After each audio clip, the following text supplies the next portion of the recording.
মোরা ভাই কৃষক, কৃষি মোদের কাজ, আর এই কাজ করিয়ে মোদের পেটটা চলে 12 মাস। হ্যাঁ সুপ্রিয় দর্শক শ্রোতা, আজকে আমি কথা বলবো আমাদের কৃষক ভাইদেরকে নিয়ে। শ্রমই জীবন আর জীবনেই শ্রম। আমরা শুধু জানতে পারি, আমরা শুধু শুনতে পারি যে এই যে আলু, এই যে আপনারা দেখতে পাচ্ছেন আলু, বর্তমান আলুর বাজার 20 টাকা কেজি, আর কিছুদিন আগে 60 টাকা কেজি ছিল। এই 60 টাকা নিয়ে সোশ্যাল মিডিয়ায় প্রচুর পরিমাণ সমালোচনা হয়েছে, কিন্তু একজন কৃষকের কষ্ট পরিশ্রম কেউ কিন্তু দেখে না। তো আজকে আমি একজন কৃষক ভাইয়ের কাছ থেকে শুনবো যে আলু চাষ করতে গেলে তার কি পরিমাণ ক্ষতি এবং লাভ হয়। সুপ্রিয় দর্শক শ্রোতা, এই যে আপনারা দেখতে পাচ্ছেন একজন কৃষক ভাই বসে আছে।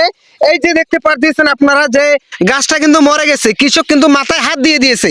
তো ভাই আসসালামু আলাইকুম। ওয়ালাইকুম আসসালাম। ভাই কেমন আছেন? আলহামদুলিল্লাহ ভালো আছি, কিন্তু ততটাও ভালো নাই। ও আচ্ছা আচ্ছা, কেন ভালো নাই?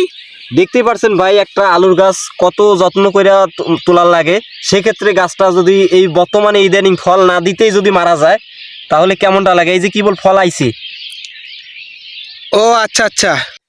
তো সুপ্রিয় দর্শক শ্রোতা, আপনারা দেখতে পাইলেন যে একজন কৃষক ভাই, সফল কৃষক ভাই আলু লাগাইছে। তো আলুর প্রচুর পরিমাণ বর্তমান ক্ষতি হচ্ছে, আর এই ক্ষতির মোকাবেলা করতেছে বাংলাদেশের প্রত্যেকটা কৃষক ভাই। তো যাই হোক ভাই, আপনি কতগুলো আলু লাগাইছেন? আমি 7 বিঘা মাটিতে আলু লাগাইছি। 7 বিঘা লাগাইছেন, তাতে করে আপনি যে পরিমাণ টাকা মানে খরচ করেছেন আলুতে, তাতে করে কি আপনার টাকা উঠবে? আমি তো লাভের মুখ খুব কম আশঙ্কা করতেছি, কারণ এখনো আলু আমার পুরো মাঠে আছে।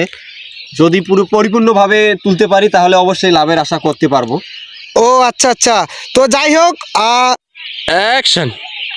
তো সুপ্রিয় দর্শক শ্রোতা, আপনারা শুনতে পারলেন একজন সফল কৃষক ভাইয়ের কাছ থেকে যে বর্তমান আলুর কি অবস্থা। আলুতে প্রচুর কুয়াশা, ঠান্ডার কারণে আলুতে প্রচুর পরিমাণ ক্ষতিগ্রস্ত হচ্ছে। তো যাই হোক, আর বেশি কথা বাড়াবো না। পরবর্তী ভিডিও পেতে পেজটিতে ফলো, লাইক, কমেন্ট করে পাশে থাকবেন। আসসালামু আলাইকুম।